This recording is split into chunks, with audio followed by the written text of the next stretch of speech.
Jangan takut.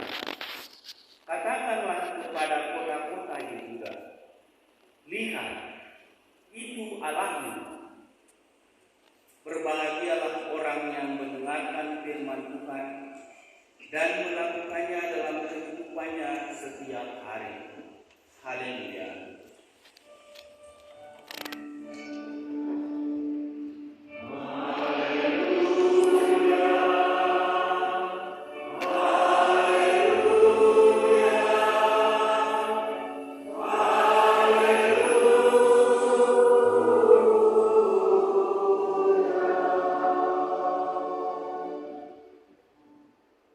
Mari kita satukan hati dalam doa.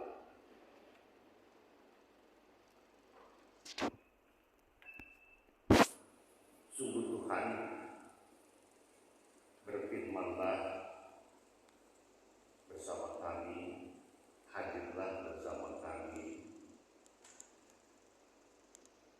dalam pewartaan firman Tuhan ketika kami berhimpun bersama, beribadah bersama di tempat ini. Kami berharap ada pesan Tuhan, ada harapan Tuhan, ada keinginan Tuhan lewat firman yang tertuju pada diri kami bersama maupun secara pribadi, agar kami beroleh berkat dari firman Tuhan. Berkati kami yang mendengar, juga sekaligus yang menyampaikan. Sebab keseluruhan yang sungguh hanya tertuju kepada nama Tuhan. Di dalam nama Bapa, Putra dan Roh Kudus, kami berdoa. Amin.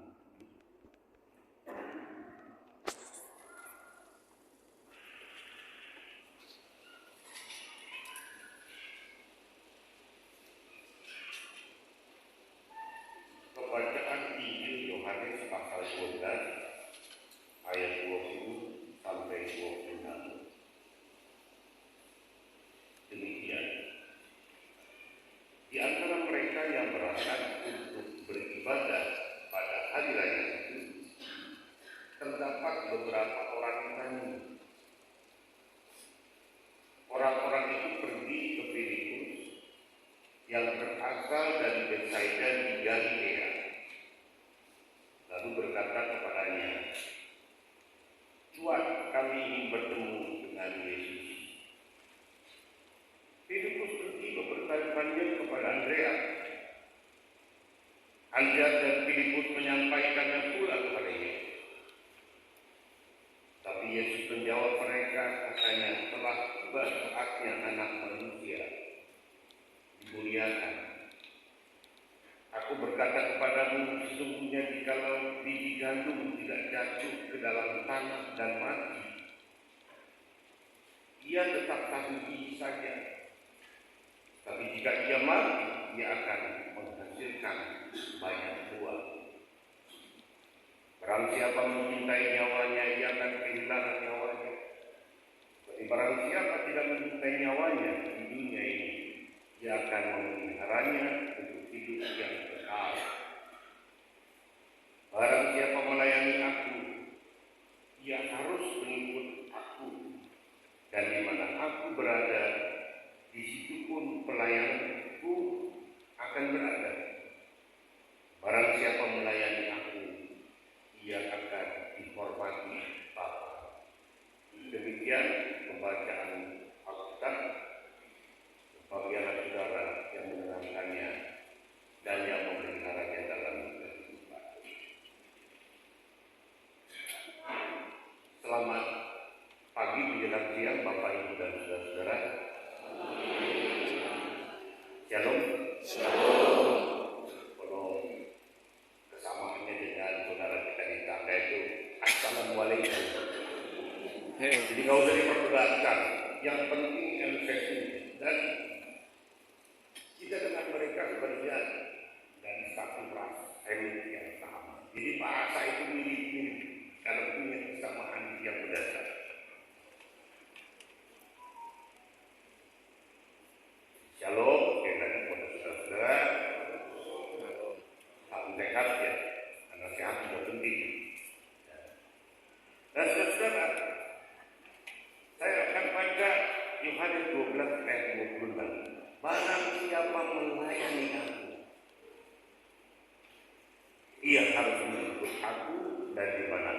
berada, di situ pelayan itu akan berada. Barang siapa melayani aku, ia akan dihormati Bapa. Saudara, berbicara tentang pekabaran Injil, saya teringat dengan seorang muda bernama Johnson. Selain tentunya para pelaku pekabaran Injil lainnya di Indonesia, seperti Nomaden, yang punya pengaruh besar di Sumatera, Jawa, terutama di Tanah Batak, di Tapanuli, Anthony Van der Lodre, yang kemudian melahirkan gereja-gereja Toraja di tanah Toraja. Kiai Sanggar barangkali buat saudara asing, tapi bagi para pendeta dan teolog itu bukan hal asing. Namanya Kiai Sanggar, wong Jawa, juga Ibrahim Tunggul Wulu, yang melahirkan gereja-gereja di Jawa Timur dan Jawa Tengah yang disebut gereja Kristen Jawa, yang awalnya berpusat di Mojo Parno. Dan masing-masing pelaku pekabar Injil itu punya tantangan.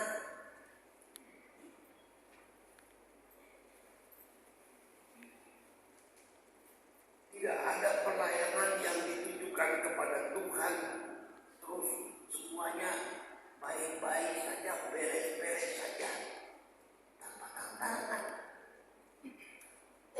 Selalu ada tantangannya. Ada persoalan, kemudian kita mau masuk di dalam tantangan itu, atau kita kemudian mundur keluar dari tantangan. Dan ini penting, pesan ini penting bagi setiap orang percaya yang mau ikut mengambil bagian dalam melayani Tuhan, dalam memperkenalkan dirinya kepada Tuhan.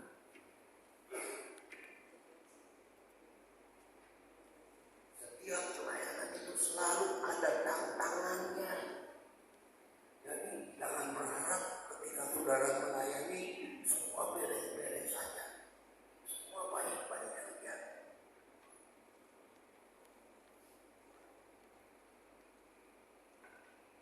Tapi ada tantangannya. Dan justru di balik tantangan itu Tuhan mau memperlihatkan. Memperlihatkan keindahannya, keberkahannya, kehormatannya, kemuliaannya pada diri yang mau mengambil bagian dalam pelayanan. Karena ada peluang di balik tantangan itu. Jadi melayani di hal itu tidak langsung take it for granted. Begitu minta, begitu jadi. Ada kalanya kita harus menunggu dalam kesabaran, dalam kesetiaan, dalam ketekunan, sambil berharap terus pada Tuhan yang telah menganugerahkan kita kebaikannya.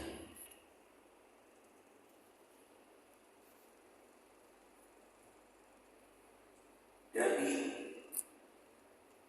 para pelaku pekabar Injil itu mau dipakai oleh Tuhan dimanapun mereka berada, untuk kaum dan bangsa yang Tuhan alamatkan kepada dirinya. Itu sebabnya dimintai lahir. Tanpa pemberitaan firman Tuhan, tanpa pewartaan,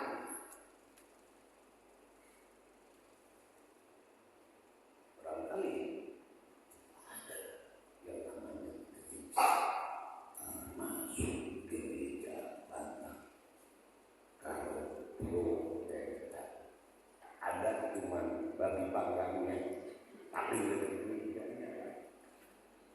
Tapi bukan hanya lengkap, bukan hanya bagi panggangnya, kasbah tahu, betul? Tapi juga Tuhan mengadakan gerejanya. Makanya ada Pak Joni panggil di sana. Betul Pak Joni? Itu sebabnya ada saudara-saudara yang hadir di tempat ini sebagai sintua, sebagai penatua, sebagai pendeta, sebagai pemusik. Pemusik juga. Sebab yang dilayani itu bukan hanya sekedar musik dangdut, bukan hanya sekedar musik adat, tapi yang dilayani musik untuk Tuhan, musik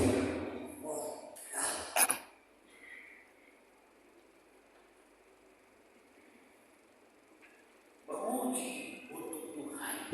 Di samping ada pujian-pujian lainnya yang tidak melulu tertahan pada Tuhan.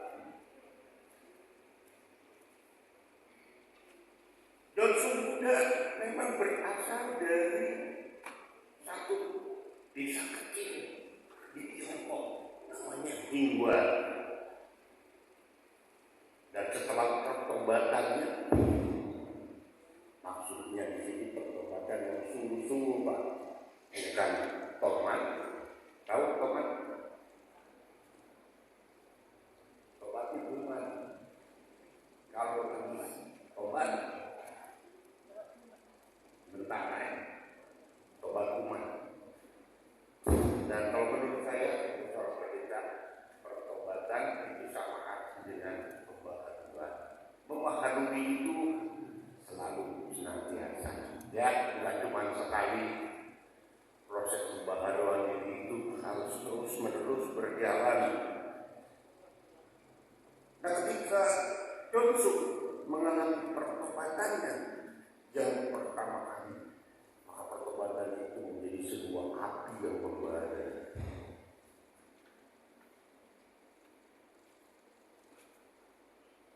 Dia begitu bersemangat untuk melakukan kabaran Injil, terutama kepada sesamanya di Tiongkok, khususnya di Hingwa. Dan berjalannya waktu,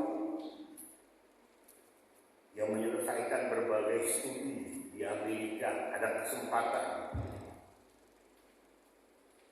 dan termasuk menyelesaikan studi teologinya. Maka kemudian pada tahun 1935 ia berkomitmen penuh untuk melayani Tuhan dengan menjadikan dirinya seorang pemberitakan Injil di beberapa tempat di Asia Tenggara, di Filipina, di Singapura, di Thailand, Malaysia, termasuk di Indonesia, bahkan juga di Jawa. Nah, ada satu kisah yang menarik dari Johnson, saudara-saudara. Yang pertama, melalui kebaktian massal. Hanya cuma sebuah kebaktian pada di tempat dia dimana dilahirkan. Ada banyak orang di jalan kemudian mengenal Tuhan. Johnson memperkenalkan Tuhan di hadapan sesamanya. Tuhan yang baik, Tuhan yang penuh kasih, Tuhan yang menawarkan keselamatan kepada manusia. Dan akhirnya mereka menjadi pengikut jalan Tuhan.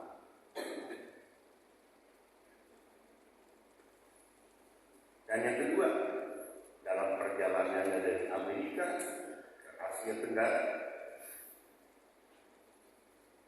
rupanya entah kenapa dia membuang seluruh gelar kehormatannya lewat ijazah-ijazah itu, dilemparkannya ke dalam laut. Bukan berarti tidak menghormati gelaran itu, karena dia tidak mau gelaran-gelaran itu menjadi penghambat, menjadi penghalang untuk tetap semangat dan tekad menjadi pekabar Injil. Sebab bisa saja dengan gelaran-gelaran itu Johnson tidak menjadi pekabar Injil, jadi dosen, jadi pekerja di Amerika, atau apa lain. Dan dia tidak mau semua gelaran-gelaran menghambat dirinya untuk menjadi pekabar Injil. Nah, saudara-saudara, ini hanya satu cerita dari beberapa cerita yang berhubungan dengan pekabaran Injil. Tapi ada satu hal yang pasti yang harus menjadi catatan kita bersama. Catatan saya dan saudara sebagai gereja Tuhan, pekabaran Injil telah membawa sedikit banyaknya semangat baru, harapan baru, cita-cita baru, bahkan dunia yang baru bagi kaum, bagi bangsa, di mana Injil itu berada, di mana Injil itu dinyatakan, termasuk kali dalam lingkungan gereja Batak Kaum Protestan. Setidaknya Injil yang senantiasa dalam kesetiaan gereja mewartakannya ada pengaruhnya, ada dampaknya yang baik, yang positif, yang kemudian menjadi sebuah bagian dari kehidupan setiap orang percaya di lingkungan yang lebih luas maupun dalam lingkungan diri kita. Artinya sedikit banyaknya pekabar Indonesia telah memberi sumbangan yang positif.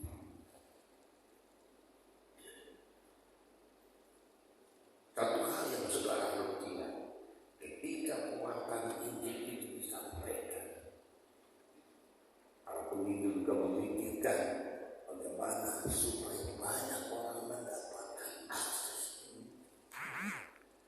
Dulu akses pendidikan itu hanya diberikan kepada mereka yang punya garis keturunan raja atau minggat, yang bukan raja, yang bukan minggat, orang Islam mendapatkan pendidikan itu. Dan kabar Injil merasa ini tidak adil.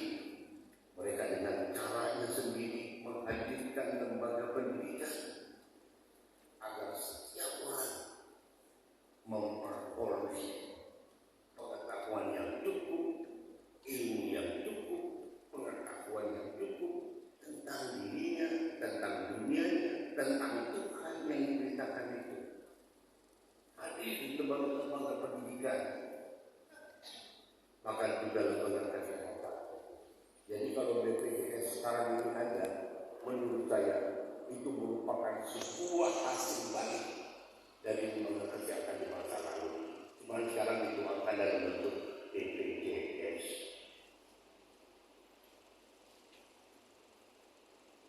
Lembaga-lembaga sosial lainnya yang memang punya warna, punya karakter yang khas Kristen,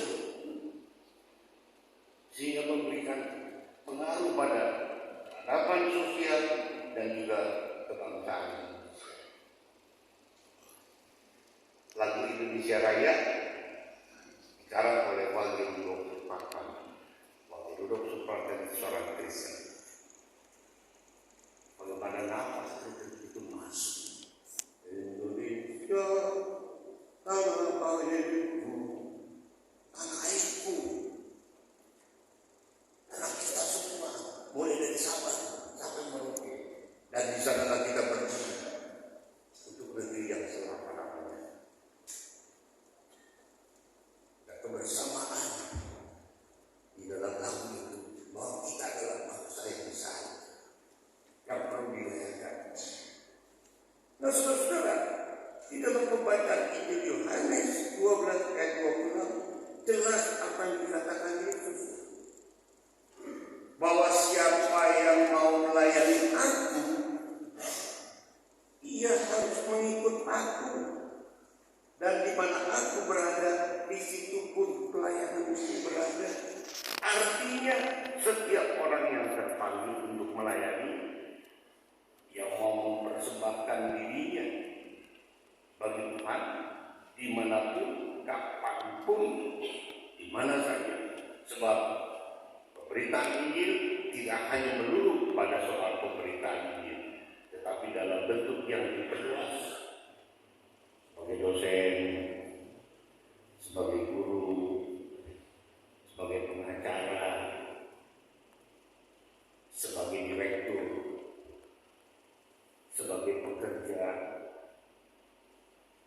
Jadikanlah juga profesi yang Tuhan percayakan itu sebagai cara Tuhan untuk mewartakan Injilnya.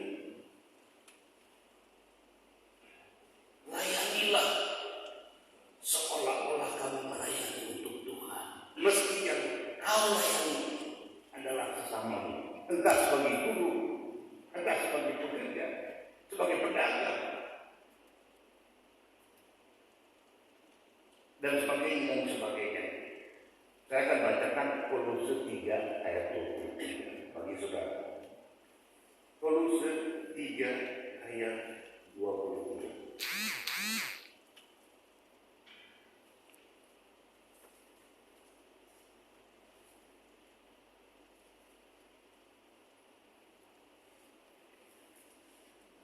Saya akan bacakan bagi saudara.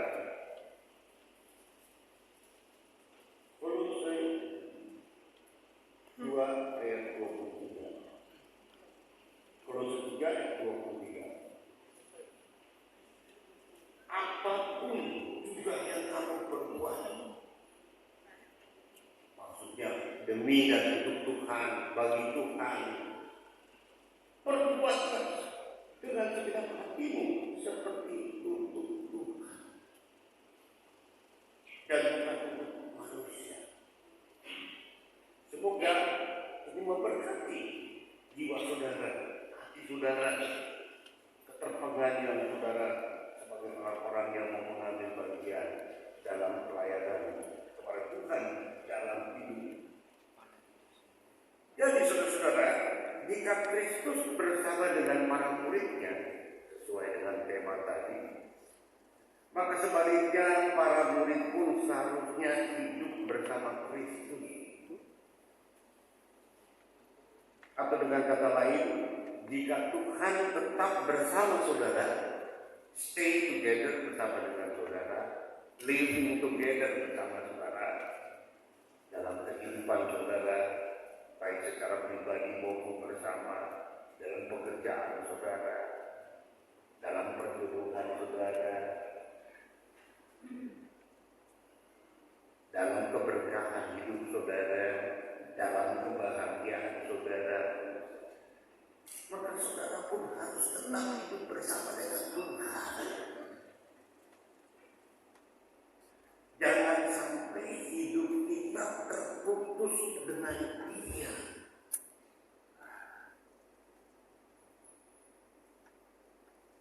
Apapun keadaan, apapun kenyataan hidup yang sedang saudara hadapi, alami. Saya percaya setiap peristiwa selalu mengandung keindahan yang Tuhan mau perlihatkan pada hatinya kepada saudara. Meski memang tidak mudah untuk melihat keindahan Tuhan itu, saudara pernah lihat ya? Barangkali biasanya ibu-ibu ya, ibu-ibu punya batu asap enggak di rumah, batu asap bisa. ya, itu ngasah pisau, ngasah gunting, apalagi kalau pedagang di pasar yang jual daging.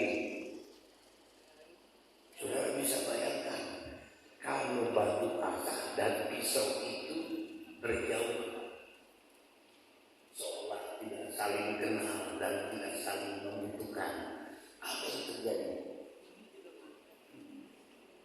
Ada yang terjadi Pak Joni ini. Kalau batu asah dengan pisaunya, walaupun mesti ada, bukan nggak ada, kelihatan tuh batu asahnya, kelihatan tuh pisaunya. Tapi kalau dia kemudian berjauhan, berjarak begitu rupa, tidak pernah bersentuhan, apa yang terjadi? Halo? Halo. Halo? Halo. Hah?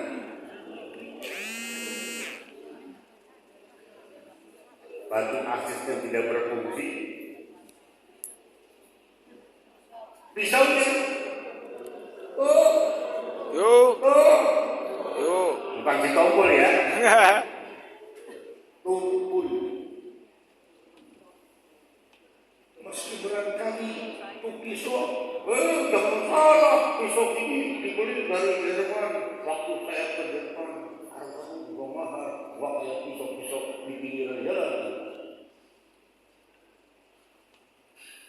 Tapi kalau dia semuanya berjauhan, tidak pernah berdekatan, apalagi bersentuhan.